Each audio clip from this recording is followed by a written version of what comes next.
എല്ലാവർക്കും പുതിയൊരു വീഡിയോയിലേക്ക് സ്വാഗതം. നമ്മളിന്ന് നോക്കാൻ പോകുന്നത് +1 സോഷ്യോളജിയുടെ പബ്ലിക് എക്സാമിന് എല്ലാ ചാപ്റ്റേഴ്സിൽ നിന്നും നിങ്ങൾ പഠിച്ചിട്ട് പോകേണ്ട ഇമ്പോർട്ടൻറ്റ് ടോപ്പിക്കുകളാണ്. ഈ ടോപ്പിക്ക് പഠിച്ചാൽ 80 മാർക്ക് ഡബിൾ പാസ് +1 സോഷ്യോളജിയിൽ ഞാൻ ഉറപ്പ് നൽകുകയാണ്. കാരണം ഞാനും +1 പഠിച്ച സമയത്ത് ഇതൊക്കെ തന്നെയായിരുന്നു പഠിച്ചിട്ടുണ്ടായിരുന്നത്. എനിക്ക് +1 80 സോഷ്യോളജിക്ക് ഉണ്ടായിരുന്നു, ഡബിൾ പാസ് ഉണ്ടായിരുന്നു. അപ്പം ഞാൻ പറയുന്ന ഈ ടോപ്പിക്ക് പഠിച്ചാൽ നിങ്ങൾക്ക് 80 ഷുവറാണ്. അതുകൊണ്ട് വിശ്വസിച്ച് ഈ വീഡിയോ കാണാം. അപ്പം സോഷ്യോളജിയുടെ ഫസ്റ്റ് ചാപ്റ്ററിൽ നിന്ന് ആദ്യം പഠിക്കേണ്ട ടോപ്പിക്ക് സോഷ്യോളജിക്കൽ ഇമാജിനേഷൻ അല്ലെങ്കിൽ സമൂഹശാസ്ത്ര ഭാവന. 2 മാർക്കിന് ചോദിക്കും. എന്താണ് sociological imagination? What is sociological imagination? സമൂഹശാസ്ത്ര ഭാവന എന്താണ്?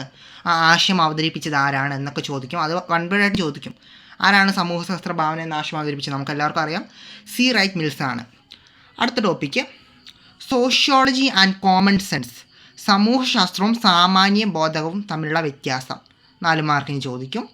അടുത്തത് ഒരു 6 മാർക്കിൻ്റെ ടോപ്പിക്കാണ് the intellectual ideas went into the making of sociology. സമൂഹശാസ്ത്രത്തിൻ്റെ ആവിർഭാവത്തിന് കാരണമായ ദൈക്ഷണിക ആശയങ്ങൾ എന്തൊക്കെ? 6 മാർക്കിന് ചോദിക്കും. അപ്പോൾ 6 മാർക്കിന് വിശദീകരിച്ച് തന്നെ എഴുതണം. പിന്നെ 4 മാർക്കിന് ചോദിക്കുന്ന ചോദ്യമാണ് സ്കോപ്പ് ഓഫ് സോഷ്യോളജി. സമൂഹശാസ്ത്രത്തിൻ്റെ വ്യാപ്തി എത്രത്തോളമാണുള്ളതെന്ന് 4 മാർക്കിന് ചോദിക്കും. പിന്നെ 6 മാർക്കിൻ്റെ വേറൊരു ടോപ്പിക്കാണ് റിലേഷൻഷിപ്പ് വിത്ത് അതർ സബ്ജക്റ്റ്, അതായത് മറ്റു വിഷയങ്ങളുമായിട്ടുള്ള ബന്ധം. നമുക്കറിയാം സോഷ്യോളജിക്ക് മറ്റു ഹ്യൂമാനിറ്റീസ് സബ്ജക്റ്റുകളായിട്ടുള്ള പൊളിറ്റിക്കൽ സയൻസ്, ഹിസ്റ്ററി, എക്കണോമിക്സ് ഇതൊക്കെ ആയിട്ടുള്ള ബന്ധം നമ്മൾ പഠിക്കുന്നുണ്ട് ഫസ്റ്റ് ചാപ്റ്ററിൽ. അതെന്തൊക്കെയാണെന്ന് 6 മാർക്കിന് ചോദിക്കും. ഇനി സെക്കൻഡ് ചാപ്റ്ററിലെ ഇമ്പോർട്ടൻറ്റ് ടോപ്പിക്കുകളാണ് പറയുന്നത്. സോഷ്യോളജിയിലെ സെക്കൻഡ് ചാപ്റ്ററിലെ ഇമ്പോർട്ടൻറ്റ് ടോപ്പിക്ക്. സെക്കൻഡ് ചാപ്റ്റർ നിങ്ങൾ എല്ലാ ഭാഗവും പഠിച്ചിട്ട് പോകണം. കാരണം അതിൽ ഞാൻ എല്ലാം ഉൾപ്പെടുത്തിയിട്ടുണ്ട് സെക്കൻഡ് ചാപ്റ്ററിൽ. കാരണം ഒരു ഭാഗം പോലും നമുക്ക് വേണ്ടാന്ന് പറഞ്ഞ് മാറ്റി വെക്കാനായിട്ടില്ല. കാരണം സെക്കൻഡ് ചാപ്റ്ററിൽ നിന്ന് കൂടുതലായിട്ടും 2 മാർക്കിൻ്റെ ക്വസ്റ്റ്യൻസ് ആണ് വരുന്നത്. അപ്പോൾ ഡെഫിനിഷൻസ് നല്ല വൃത്തിക്ക് തന്നെ നോക്കണം. സെക്കൻഡ് ചാപ്റ്ററിൽ ആദ്യം പഠിക്കേണ്ടത് സോഷ്യൽ ഗ്രൂപ്പ്സ്, സാമൂഹിക സംഘങ്ങൾ എന്താണെന്ന് 2 മാർക്കിന് ചോദിക്കും, അല്ലെങ്കിൽ വൺ വേർഡ് ആയിട്ട് ചോദിക്കും. സോഷ്യൽ ഗ്രൂപ്പ്സ്, സാമൂഹിക സംഘങ്ങൾ എന്താണെന്ന് ചോദിക്കും.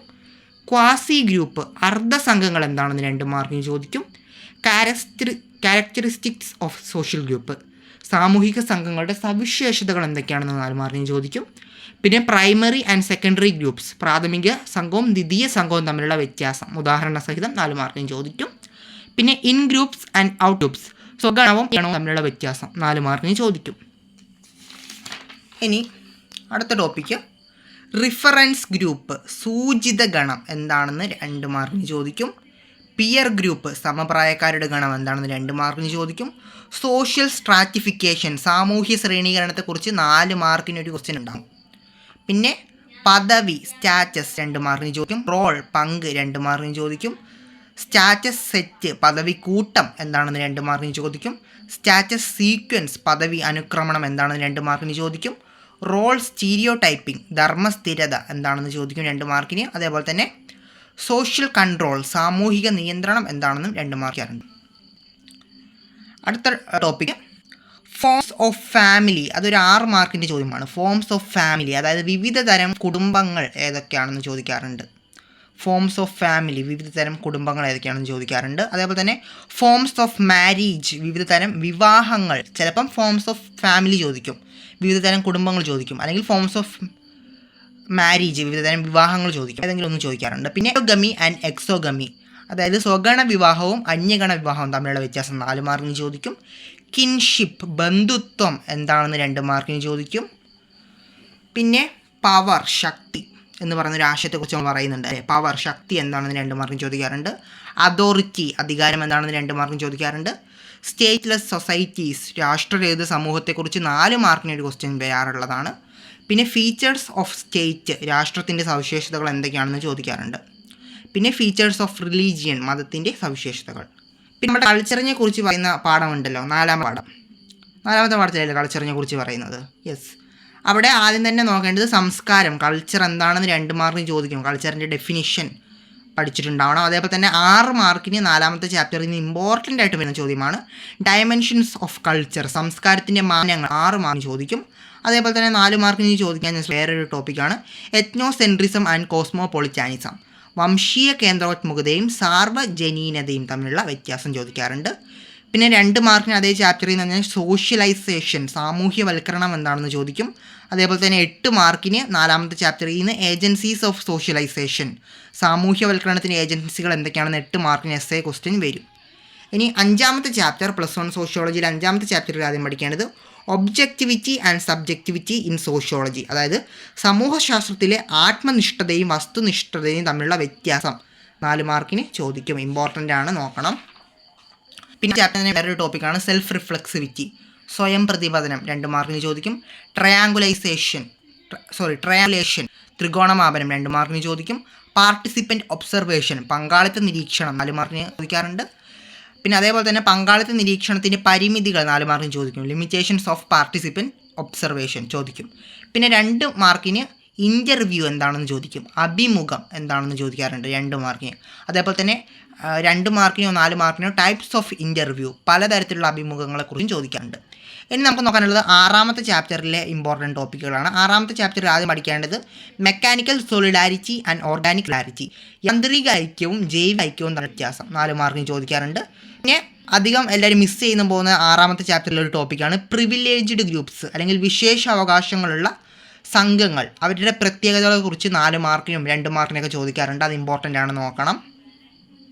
പിന്നെ ഇനി 7ാമത്തെ ചാപ്റ്ററാണ് നമുക്ക് പറയാനുള്ളത്. 7ാമത്തെ ചാപ്റ്ററിൽ ആദ്യം പഠിക്കേണ്ടത് സോഷ്യൽ ചേഞ്ച് എന്താണ്, അല്ലെങ്കിൽ സാമൂഹ്യ മാറ്റം എന്താണെന്ന് 2 മാർക്കിന് ചോദിക്കും.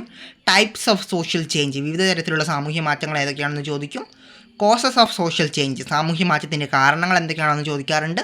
പിന്നെ 2 മാർക്കിന് ഇമ്പോർട്ടൻ്റ് ആയിട്ടും ചോദിക്കുന്ന ഒരു ടോപ്പിക്കാണ് ഗേറ്റഡ് കമ്മ്യൂണിറ്റീസ്, അഥവാ ബന്ധിത സമുദായങ്ങൾ, 2 മാർക്കിന് അത് ചോദിക്കും. ഇമ്പോർട്ടൻ്റ് ആയിട്ട് നോക്കുക. പിന്നെ ജെൻട്രിഫിക്കേഷൻ, കുലീനവൽക്കരണം എന്താണെന്നും 2 മാർക്കിന് ചോദിക്കും. ഇനി 8ാമത്തെ ചാപ്റ്ററാണ്. 8ാമത്തെ ചാപ്റ്ററിൽ 2 കാര്യങ്ങൾ മാത്രമേ ഞാൻ എഴുതിയിട്ടുള്ളൂ. 8ാമത്തെ ചാപ്റ്റർ എൻവയൺമെൻറ്റിനെ, പരിസ്ഥിതിയെക്കുറിച്ചുള്ളതാണ്. അവിടെ 8 മാർക്കിന് എസ്സേ ക്വസ്റ്റ്യൻ വരുന്നതാണ്. അതാണ് മേജർ എൻവയൺമെൻറ്റിൽ പ്രധാനപ്പെട്ട പരിസ്ഥിതി പ്രശ്നം, 8 മാർക്ക് ചോദിക്കും. 8 മാർക്ക് എസ്സേ വരും, അപ്പോൾ അത് നോക്കണം. അതേപോലെ തന്നെ why environmental problems are also social problems, എന്തുകൊണ്ടാണ് പരിസ്ഥിതി പ്രശ്നങ്ങൾ സാമൂഹ്യ പ്രശ്നങ്ങളാവുന്നതെന്ന് 4 മാർക്കിനും 2 മാർക്കിനും ചോദിക്കാറുണ്ട്. അതും ജസ്റ്റ് നോക്കി പോവാം. ഇനി 9ാമത്തെ ചാപ്റ്റർ, 9ാമത്തെയും 10ാമത്തെ ചാപ്റ്ററിൽ നമ്മൾ പഠിക്കുന്നത് സോഷ്യോളജിസ്റ്റുകളെ കുറിച്ചാണ്. 9ാമത്തെ ചാപ്റ്ററിൽ പാശ്ചാത്യ സമൂഹശാസ്ത്രജ്ഞന്മാരെ കുറിച്ച്, വെസ്റ്റേൺ സോഷ്യോളജിസ്റ്റുകളെ കുറിച്ചാണ് പറയുന്നത്. അതാദ്യം നമ്മൾ പഠിക്കുന്നത് കാൾ മാർക്സിനെ കുറിച്ചാണ്. കാൾ മാർക്സിനെ കുറിച്ച് 2 കാര്യങ്ങളാണ് നോക്കേണ്ടത്. അദ്ദേഹത്തിൻ്റെ അലിഷൻ, അന്യവൽക്കരണം എന്ന് പറയുന്ന ആളുണ്ട്, അലിനേഷൻ, അന്യവൽക്കരണം, ആ ആശയം നോക്കണം. അതേപോലെ തന്നെ ക്ലാസ് വർഗ സംഘർഷം, അദ്ദേഹത്തിൻ്റെ തന്നെ വർഗ സംഘർഷം, ക്ലാസ് സ്ട്രഗിൾ എന്ന് പറയുന്ന ആശയമുണ്ട്, അത് നോക്കണം.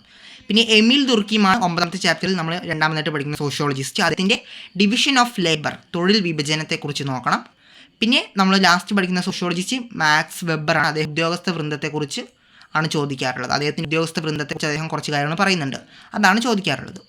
ഇനി 10ാമത്തെ ചാപ്റ്റർ ഇന്ത്യൻ സോഷ്യോളജിസ്റ്റുകളെ കുറിച്ചുള്ളതാണ്. അവിടെ നോക്കേണ്ടത് GS ഗുരിയെ, DP മുഖർജി തുടങ്ങിയവരാണ്. GS ഗുരിയയുടെ കാസ്റ്റ് ആൻഡ് റേസ്, ജാതിയും വംശവും, അതിനെക്കുറിച്ച് അദ്ദേഹം പറയുന്നുണ്ട് അല്ലേ, ജാതിയെയും വംശത്തെയും കുറിച്ച് GS ഗുരി പറയുന്നുണ്ട്. കാസ്റ്റ് ആൻഡ് റേസ് അത് ചോദിക്കും. പിന്നെ അദ്ദേഹത്തിൻ്റെ തന്നെ ഡെഫിനിഷൻ ഓഫ് കാസ്റ്റ്, ജാതിയുടെ നിർവചനം ഇമ്പോർട്ടൻ്റ് ആയിട്ടും ചോദിക്കും. പിന്നെ DP മുഖർജിയെ കുറിച്ചാണെങ്കിൽ ട്രഡീഷൻ ആൻഡ് ചേഞ്ച്, പാരമ്പര്യവും മാറ്റവും ആണ് ചോദിക്കുക. അപ്പം പിന്നെ നമ്മളുടെ ആരാണ്, AR ദേശായി, MN ശ്രീനിവാസനെയും കുറിച്ച് പറയുന്നുണ്ട്. AR ദേശായിയുടെ സ്റ്റേറ്റ്, രാഷ്ട്രത്തെക്കുറിച്ച് പറയുന്നുണ്ട് അല്ലേ. AR ദേശായി പറയുന്നുണ്ട് ക്ഷേമരാഷ്ട്രം, വെൽത്തി സ്റ്റേറ്റിനെ കുറിച്ച് പറയുന്നുണ്ട് അല്ലേ, ആ കാര്യമാണ് നോക്കേണ്ടത്. MN ശ്രീനിവാസിൻ്റെ വില്ലേജ്, ഗ്രാമം എന്ന് പറയുന്ന ആശയമാണ് നോക്കേണ്ടത്. അപ്പോൾ +1 സോഷ്യോളജിയിൽ ഇത്രയും ടോപ്പിക്കുകൾ പഠിച്ചാൽ 80-80 മാർക്ക് എൻ്റെ ഗ്യാരൻറ്റിയാണ്. അപ്പോൾ നമുക്ക് ഉടനെ വേറൊരു വീഡിയോയിൽ കാണാം.